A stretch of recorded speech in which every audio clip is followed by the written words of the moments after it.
Everyone, welcome back. तो 8 x Indian navy personal को Qatar police ने गिरफ्तार कर रखा है और दिल्ली बार बार कोशिश कर रहा है कि दोहा से बात करी जाए, कतर से बात करी जाए कि उनको रिहाई मिले अब, लेकिन अभी तक उस चीज में हमें कोई सफलता नहीं मिली है। दूसरी तरफ पाकिस्तान ये बोल रहा है कि क्योंकि इंडिया के जो पर्सनल थे ये स्पाई कर रहे थे कतर को फॉर इजराइल और इसीलिए इनको गिरफ्तार करा गया है।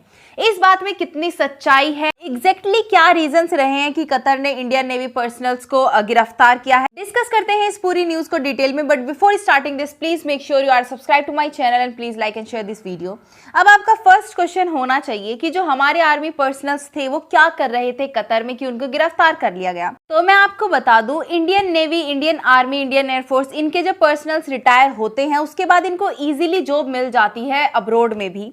तो वही केस इन लोगों के साथ था। ये जॉब करते थे Dahara global technologies and consultancy services में और करीब 2.5 महीने पहले इन 8 लोगों को जेल में डाल दिया गया था कतर के द्वारा।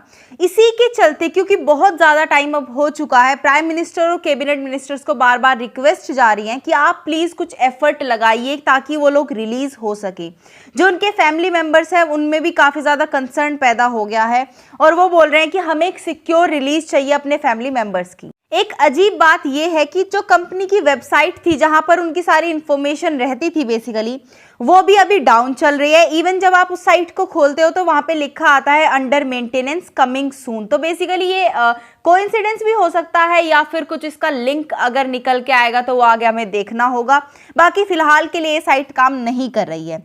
अब इस पर जो पाकिस्तानी मीडिया है उन्होंने काफी कवरेज दी है इस न्यूज को और ये बोला है कि इंडिया रिलीज करवाना चाहता है अपने 8 एक्स नेवी ऑफिसर्स को जो कि अरेस्ट करे गए हैं कतर में, क्योंकि वो इजराइल के लिए स्पाई कर रहे थे कतर में। और सिर्फ पाकिस्तानी मीडिया नहीं, लेकिन इमरान खान की पार्टी ने भी ये अक्यूज करा है इंडिया को कि इंडिया स्पाई नेटवर्क बिल्ड करने की कोशिश कर रहा था कतर में।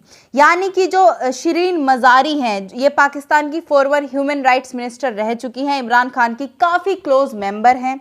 इन्होंने बोला है कि इंडिया गल्फ नेशंस पर पूरे एक नेटवर्क बनाना चाहता है, स्पाई नेटवर्क, जिसके चलते इनके 8 जो एक्स इंडियन नेवी पर्सनल है उनको गिरफ्तार करा गया है। और कमाल की बात देखिए, कतर की तरफ से अभी तक ऐसा कोई भी स्टेटमेंट नहीं आया है। हमने कतर से पूछा है कि क्या चार्जेस हैं उन मैन के अगेंस्ट जो कि आपने अरेस्ट करे हैं, लेकिन कतर ने इस बारे में अभी तक कोई भी इंफॉर्मेशन रिलीज नहीं करी है किसी भी फॉर्म और शेप में। ये पाकिस्तान की खुद की बनाई हुई एक स्ट्रेटेजी है, एक स्टोरी है, जिसके चलते वो बेसिकली इंडिया को अक्यूज कर रहे हैं और इंडिया का नाम खराब करना चाहते हैं। तो जब तक कतर अपनी तरफ से कोई स्टेटमेंट नहीं दे देता कि इन 8 लोगों को गिरफ्तार क्यों करा गया है, तब तक हम किसी भी कंक्लूजन पर नहीं पहुंच पाएंगे। दूसरी बात, अगर मैं कतर और इजराइल के रिलेशंस की बात करूं तो फिलहाल इनके बीच काफ़ी नॉर्मलाइज्ड रिलेशंस हैं। दोनों ही एक दूसरे को ब्रदर्स बुलाते हैं, तो ऐसा कुछ खास नहीं है इनके बीच में, कुछ ऐसे टेंशन्स नहीं है कि कतर को इजराइल की स्पाई करनी पड़े और इजराइल को स्पाई करना पड़े कतर। तो ये जो स्टेटमेंट है पाकिस्तान का, ये बेसलेस कहूंगी मैं। हाँ, एक एंगल यहाँ पे जरूर बन के आता है, वो आता है कि इंडियंस को, और इंडियंस को क्यों, बाकी इंडियंस, पाकिस्तानीज, अफगानिस्तान के लोग, बांग्लादेश, साउथ एशियन जो नेशंस हैं वहाँ के लोग इजीली गिरफ्तार हो जाते हैं गल्फ नेशंस में। अब आप इसको हेट्रेड मान लो, आप इसको कुछ भी मान सकते हो, वो आपका खुद का परसेप्शन है।